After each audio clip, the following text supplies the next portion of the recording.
AP liquor scam లో దూకుడు పెంచింది సిట్. ఇవాళ సిట్ విచారణకు హాజరు కానున్నారు మాజీ ఎంపీ విజయసాయిరెడ్డి.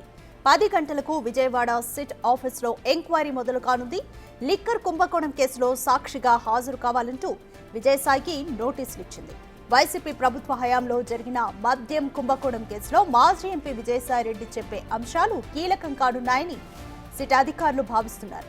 నిన్న సిట్ ముందు విచారణకు హాజరు కావాల్సి ఉన్న పలు కారణాలతో హాజరు కాలేకపోయినట్లుగా విజయసాయిరెడ్డి చెప్పారు. ఇక సిట్ దర్యాప్తులో భాగంగా రేపు విచారణకు రావాలంటూ మిథున్ రెడ్డికి కూడా నోటీసులు జారీ చేసింది సిట్.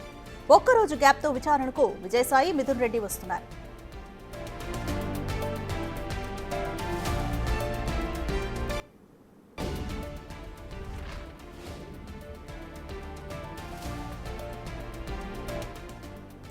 ఏపీ లిక్కర్ స్కామ్ లో దూకుడు పెంచింది సిట్. ఇవాళ సిట్ విచారణకు మాజీ ఎంపీ విజయసాయిరెడ్డి హాజరవుతున్నారు. ఈరోజు ఉదయం 10 గంటలకు విజయవాడ సిట్ ఆఫీసులో ఎంక్వైరీ అయితే మొదలు కానుంది. లిక్కర్ కుంభకోణం కేసులో ముఖ్యంగా సాక్షిగా హాజరు కావాలంటూ విజయసాయికి నోటీసులు ఇచ్చింది. వైసీపీ ప్రభుత్వ హయాంలో జరిగిన మద్యం కుంభకోణం కేసులో మాజీ ఎంపీ విజయసాయిరెడ్డి చెప్పే అంశాలు ఈ కేసులో కీలకం కానున్నాయని సిట్ అధికారులు అయితే భావిస్తున్నారు. నిన్న సిట్ ముందు విచారణకు హాజరు కావాల్సిన్నారు విజయసాయిరెడ్డి. కాకపోతే పర్సనల్ రీజన్స్ వల్ల గైర్హాజరైనట్లుగా విజయసాయిరెడ్డి చెప్పారు. ఇక మరోవైపు సిట్ దర్యాప్తులో భాగంగా రేపు విచారణకు రావాలంటూ మిథున్ రెడ్డికి కూడా సిట్ నోటీసులు జారీ చేసింది. ఒక్కరోజు గ్యాప్తోనే వీరిద్దరూ విచారణకు హాజరవుతున్నారు.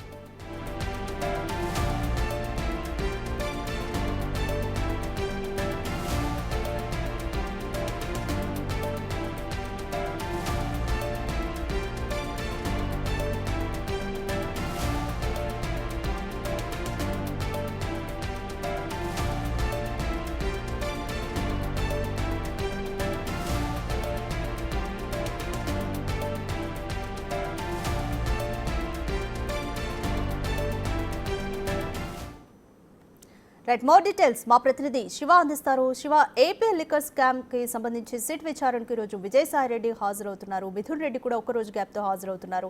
విజయసాయిరెడ్డి నుంచి ఎటువంటి అంశాలు రాబట్టడానికి సిట్ ట్రై చేస్తోంది? ప్రతిగా మొత్తం చూసుకుంటే మరికొద్ది సేపట్లోనే విజయసాయిరెడ్డి సిట్ విచారణ ఎదుట హాజరయ్యే అవకాశాలు కనిపిస్తా ఉన్నాయి. వాస్తవానికి ఆయన నిన్న విచారణకు వస్తానని చెప్పి సమాచారం ఇచ్చారు. పోలీసులు మాత్రం ఆయనకి ఈ రోజు విచారణకు రమ్మని చెప్పినప్పటికీ కూడా కాదు, ఒక రోజు ముందే వస్తానని చెప్పి ఆయన పోలీసులకి సమాచారం ఇవ్వడం, పోలీసులు కూడా రమ్మని చెప్పారు. కానీ ఆయన విచారణకు వచ్చేందుకు నిన్న విజయవాడ వచ్చారు. ప్రైవేటు హోటల్లో కూడా బస్ చేసిన పరిస్థితి కనిపించింది. 10:30 సమయంలో మరికొద్ది సేపట్లోనే తాను విచారణకు వస్తున్నానని చెప్పి అధికారులకు సమాచారం ఇచ్చారు. కానీ ఏం జరిగిందో, ఎక్కడి నుంచి ఒత్తిడి వచ్చిందో, ఏం జరిగిందో తెలియదు. కానీ మొత్తం మీద సాయిరెడ్డి తాను ఈ రోజు విచారణకు హాజరు కావడం లేదు అని చెప్పి కూడా పోలీసు అధికారులకి సమాచారం ఇచ్చారు. వెంటనే సమాచారం తెలుసుకున్న పోలీసులు కూడా అక్కడి నుంచి వెళ్లిపోయిన పరిస్థితి కనిపించింది.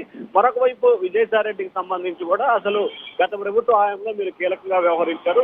అసలు కసిరెడ్డి రాజశేఖర రెడ్డికి ఏం సంబంధం, అలాగే మిథున్ రెడ్డికి ఏం సంబంధం, ఎవరు ఈ లిక్కర్ స్కామ్ లో కర్త కర్మక్రియగా వ్యవహరించారు, ఎవరి ద్వారా నిధులన్నీ కూడా మళ్లింపు జరిగినాయి, కసిరెడ్డి రాజశేఖర రెడ్డి ఎవరి ద్వారా పరిచయం, కసిరెడ్డి రాజశేఖర రెడ్డి ఐటీ శాఖ బాధ్యతలు ఇన్ఛార్జ్ గా నిర్వహిస్తున్న సమయంలో ఆయనకి ఎందుకు లిక్కర్ స్కామ్ బాధ్యతలు అప్పచెప్పారు, అలాగే కసిరెడ్డి రాజశేఖర రెడ్డి పాత్ర ఉందని చెప్పి మీరు ఎందుకు చెప్పాల్సి వచ్చింది, ఆయన పేరున్నట్లు మీకు ఎలా తెలిసింది, దీంట్లో ఎటువంటి ఆధారాలు మీ వద్ద ఉన్నాయి అనే దానికి సంబంధించి కూడా విజయసాయిరెడ్డి ప్రశ్నించే అవకాశాలు కనిపిస్తున్నాయి. మరొక వైపు ఇప్పటికే కసిరెడ్డి రాజశేఖర రెడ్డి తండ్రిని నిన్న విచారణకు పిలిచారు. ఈ రోజు కూడా ఆయన్ని నిన్న విచారణ ఎదుట హాజరై విచారణ పలు ప్రశ్నలకు సమాధానం ఇచ్చారు. కానీ దేనికి కూడా నాకు తెలియదు, నా కొడుకుతో నేను పెద్దగా మాట్లాడను, మేము వేరువేరుగా ఉంటామని చెప్పి ఆయన చెప్పినట్లు కూడా తెలుస్తా ఉంది. అయినప్పటికీ సిట్ అధికారులు ఆయన్ని కూడా ఈ రోజు విచారణకు పిలిచారు. మరొక వైపు ఎంపీ మిథున్ రెడ్డి కూడా విచారణకు రావాలని చెప్పి సిట్ అధికారులు నోటీసులు జారీ చేశారు. ఈ రోజు వస్తారని చెప్పి సమాచారం ఉంది. మరికొంత సమాచారానికి సంబంధించి రేపు వస్తారని చెప్పి మరొక వైపు అయితే ప్రచారం జరుగుతుంది. మొత్తం మీద చూసుకుంటే సిట్ అంశానికి సంబంధించి కూడా రోజుకొక మలుపు తిరుగుతున్న పరిస్థితి కనిపిస్తా ఉంది. ఉదయం ఒకలాగా, తెల్లారి మరొకలాగా, సాయంత్రం ఇంకోలాగా ట్విస్టుల మీద ట్విస్టులు పరంపర అయితే కొనసాగుతా ఉంది. అయితే విజయసాయిరెడ్డి చెప్పిన ఆధారాలను బేస్ చేసుకుని సిఐడి సిట్ అధికారులకు సంబంధించి ఇటు కసిరెడ్డి కానీ ఇటు మిథున్ రెడ్డి కానీ ప్రశ్నించే అవకాశాలు కనిపిస్తున్నాయి. కానీ విజయసాయిరెడ్డి మాత్రం నిన్న విచారణకు రాలేదు.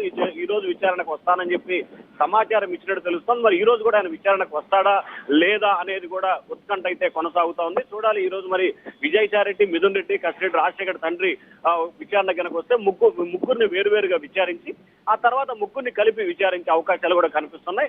మరొక వైపు రేపు కసిరెడ్డి రాజశేఖర్ని విచారణకు రమ్మని చెప్పి సిట్ అధికారులు నోటీసులు జారీ చేసిన నేపథ్యంలో ఇప్పటికే 3 సార్లు కసిరెడ్డి రాజశేఖర్ డొమ్మా కొట్టారు. మరి 4వ సారి విచారణకు వస్తాడా లేదా అనేది కూడా కొంత సస్పెన్స్ కొనసాగుతా ఉంది రాధిక.